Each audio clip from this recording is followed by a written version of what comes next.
নমস্কাৰ, মই নয়নমণি দাস। এটা নতুন ভিডিঅ' লৈছো। জুবিন গাৰ্গৰ যি দুই দেহৰক্ষী আছিল, নাম হ'ল নন্দেশ্বৰ বৰা, পৰেশ বৈশ্য। তেখেতসকলৰ এক ভয়ংকৰ তথ্য ফাদিল হৈছে। তেখেতসকলে জুবিন গাৰ্গৰ পৰা টকা আত্মসাৎ কৰিছিল বুলি এক বিশেষ অভিযোগ আহিছে। এই অভিযোগটো 100% সঁচা। তেওঁলোকে জুবিন গাৰ্গৰ পৰা এটা ভাল দৰমহা পাইছিল আৰু ভাল দৰমহা পোৱাৰ পাছতো তেখেতসকলে জুবিন গাৰ্গৰ পৰা কোটি কোটি টকা আত্মসাৎ কৰিছিল। কিহৰ কাৰণে? আৰু তেখেতসকল কোনো এলা পেচা ব্যক্তি নহয়। এটা ভাল দৰমহা পাইছিল তেখেতসকলে, আৰু তাৰ পাছতো জুবিন গাৰ্গৰ পৰা বহুতখিনি কোটি কোটি টকা আত্মসাৎ কৰিছিল। আৰু জুবিন গাৰ্গে উপযুক্ত ন্যায় পোৱা নাই। আৰু তেখেতসকল দুজন কোনো সাধাৰণ ব্যক্তি নহয়। তেখেতসকল হ'ল জুবিন গাৰ্গৰ হত্যাকাৰী।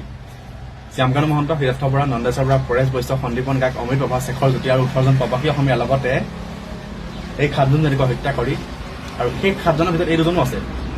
এই নৰপিশাচকেইটা, সেই পাখণ্ডকেইটাও আছে। আৰু সেই পাখণ্ডকেইটাই কোটি কোটি টকা জুবিন গাৰ্গৰ পৰা মাৰিছিল। কোটি কোটি টকা বুলি কৈছো মই। প্ৰমাণ সহকাৰে আপোনালোকক দেখাই দিছো মই ইউটিউবত, যোনটো মোৰ চেনেল দা নয়ন পুষ্পা ব্লগ, তাত চাব প্ৰমাণ সহকাৰে দেখাই দিছো জুবিন গাৰ্গৰ দুই দেহৰক্ষীৰ বিৰুদ্ধে টকা আত্মসাতৰ অভিযোগ আহি পৰিছে। আৰু সকলোৱে ভিডিঅ'টো শ্বেয়াৰ কৰক যদি জুবিন গাৰ্গৰ প্ৰকৃত অনুৰাগী হয়। জাষ্টিছ ফৰ জুবিন গাৰ্গ লিখক, আৰু কেতিয়াও নাপাহৰিব, অৱহেলা নকৰিব। প্ৰাণৰ শিল্পীগৰাকীয়ে শান্তি পাওক, আত্মাই শান্তি পাওক, আৰু দাদাই উপযুক্ত ন্যায় পাওক, আৰু হত্যাকাৰী কঠোৰতম শাস্তি পাওক। জুবিন গাৰ্গৰ ন্যায়ৰ কাৰণে মাত মাতি আছো, সদায় মাত মাতি যাম।